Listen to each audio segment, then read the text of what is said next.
Hello, everyone. I'm here to help you design your life. We're going to use the technique of design thinking. Design thinking is something we've been working on at the D School and in the School of Engineering for over 50 years. And it's an innovation methodology, works on products, works on services. But I think the most interesting design problem is your life. So that's what we're going to talk about. I want to just make sure everybody knows, sees my buddy Dave Evans' face. Dave and I are the co-authors of the book, and he's the guy who helped me co-found the Life Design Lab at Stanford. So what do we do in the Life Design Lab? Well, we teach the class that helps you figure out what you want to be when you grow up. Now, I'm going to give you the first reframe. Designers love reframes. How many of you hope you never grow up and lose that childlike curiosity that drives everything you do? Raise your hand. Right. Who wants to grow up? I mean, we've been talking about curiosity in almost every one of these talks. And so I'd like to reframe this as we teach the class that helps you figure out what you want to grow into next as this life of yours, this amazing design of yours unfolds. So design thinking is what we teach, and it's a set of mindsets. It's how designers think. You know, we've been taught probably in the university to be sort of skeptical realists, rationalists. But that's not very useful as a mindset when you're trying to do something new, something no one's ever done before. So we say you start with curiosity and you lean into what you're curious about. We say you reframe problems, because most of the time we find people are working on the wrong problems and they have a wonderful solution to something that doesn't work anyway. So what's the point of working on the wrong thing? We say radical collaboration, because the answer's out in the world with other people. That's where your experience of your life will be. We want to be mindful of our process. There are times in the design process when you want lots of ideas. And there are times in the design process where you really want to converge and test some things, prototype some things. So you want to be good at that.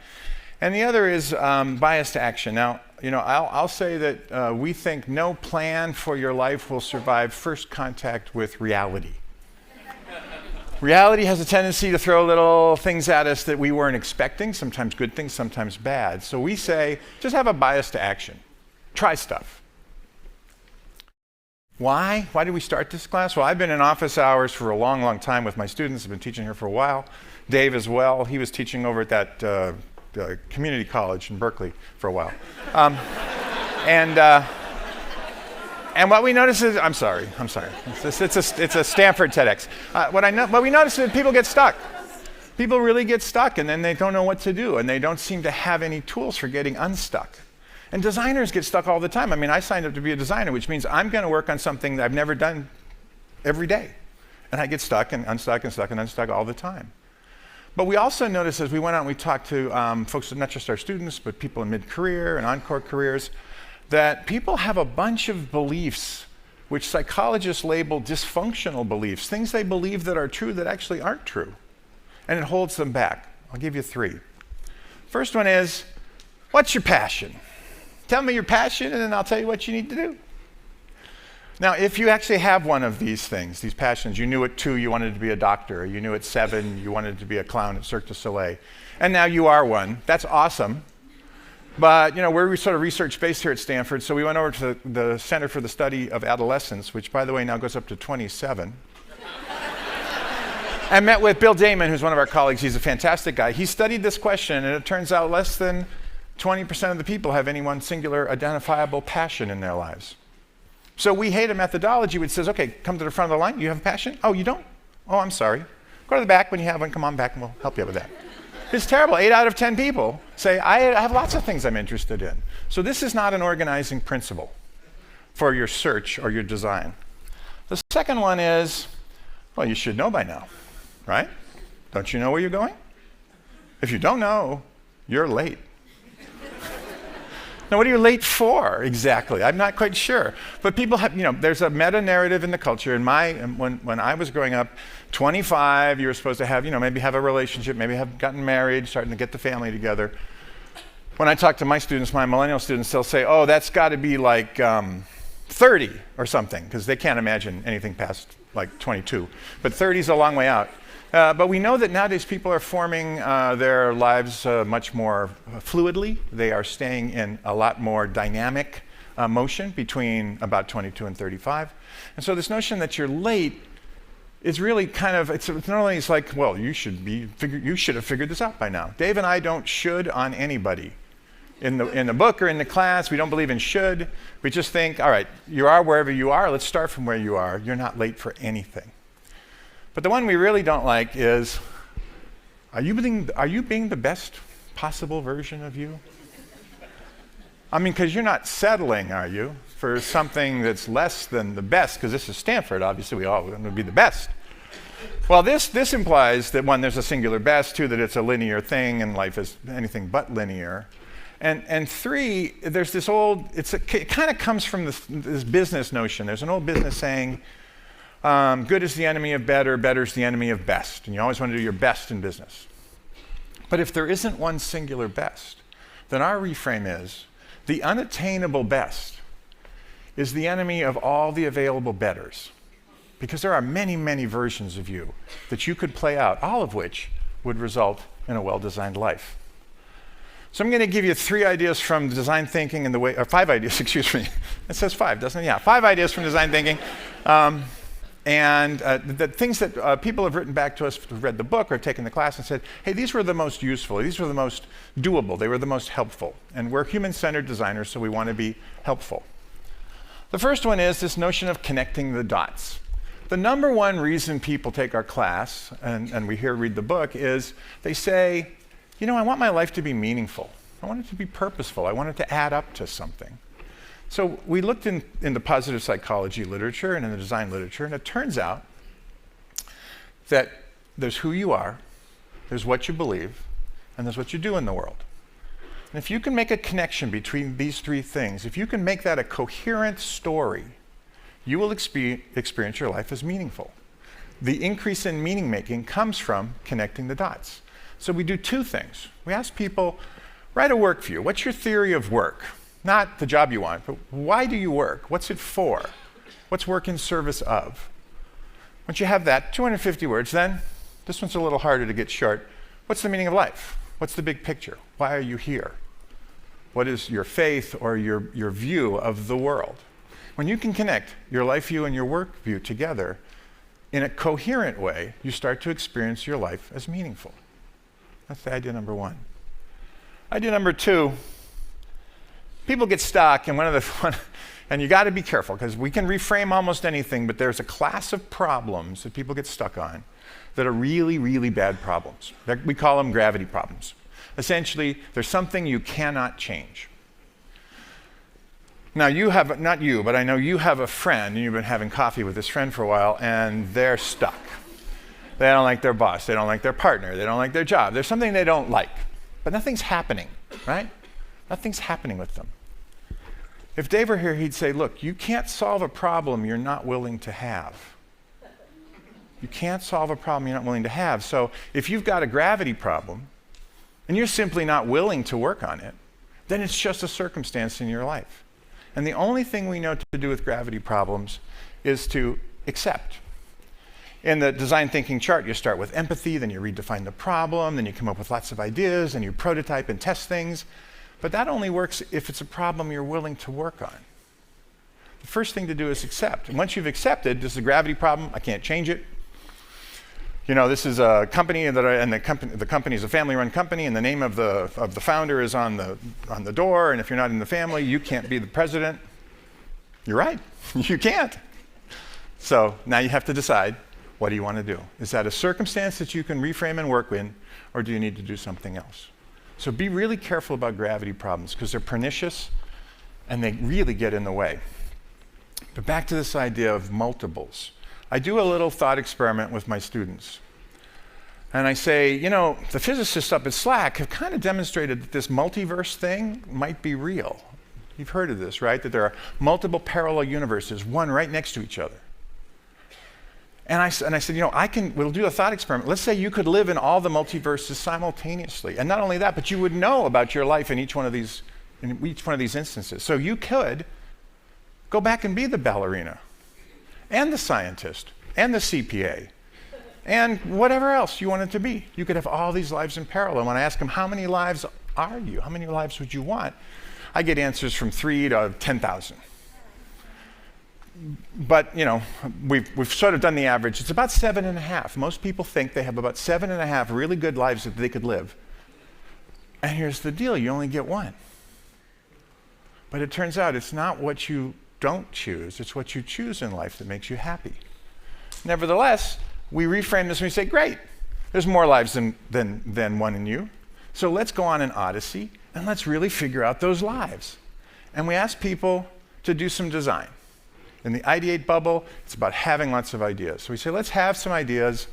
We're going to ideate your future, but you can't ideate just one. You have to ideate 3. Now, there's some research from the School of Education that says if you start with 3 ideas and you brainstorm from there, you get a wider range of ideas.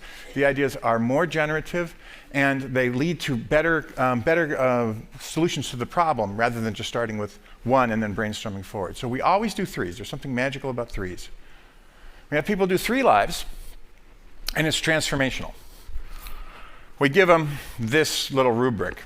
1, the thing you're doing. The thing you're doing right now, whatever your career is, just do it. And you're going to do it for 5 years, and it's going to come out great. So, in design, we're sort of values neutral, except for one thing. We never design anything to make it worse, right? I have been on some teams that made some pretty bad products, but we weren't trying to. We were trying to make it better. So, thing 1, your life, make it better. And also put in the bucket list stuff. You want to go to Paris, want to go to the Galapagos before the guy with the ice thing, before it's all underwater and we can't see it anymore. So that's plan 1. Your life now goes great. Plan 2, I'm really sorry to tell you, but the robots and the AI stuff, that job doesn't exist anymore. The robots are doing it. We don't need you to do that anymore. Now what are you going to do? So what do you do if the thing that you've got goes away? And everybody's got a side hustle or something that they can do to make that work. And 3 is, what's your wildcard plan? What would you do if you didn't have to worry about money? You got enough. You're not fabulously wealthy, but you got enough. And what would you do if you knew no one would laugh?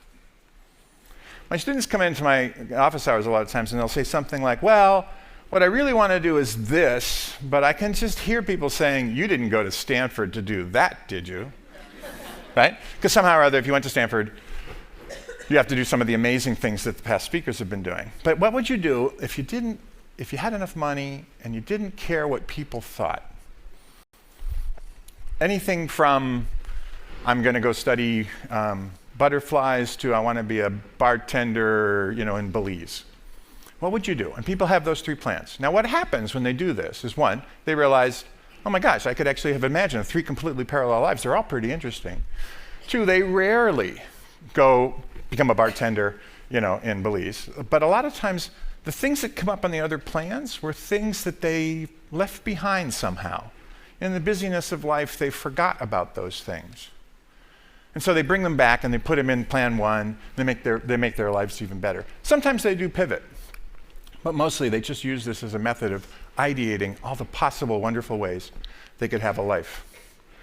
Now, you could start executing that, but in our model, the thing you do after you have ideas is you build a prototype. We have met people who've quit their job and suddenly done something else. It hardly ever works. You kind of have to sneak up on it because in our model, we want to set the bar really low, try stuff, have some success, do it again.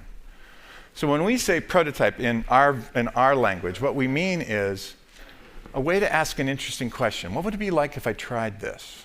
A way to expose the assumptions. Is this even the thing I want, or is that just something I remember I wanted when I was 20? I got to go out in the world and do this, so I'm going to get others involved in prototyping my life. And I'm going to sneak up on the future, because I don't know if this is exactly what I want. The 2 kinds of life design prototypes, one we call a prototype conversation.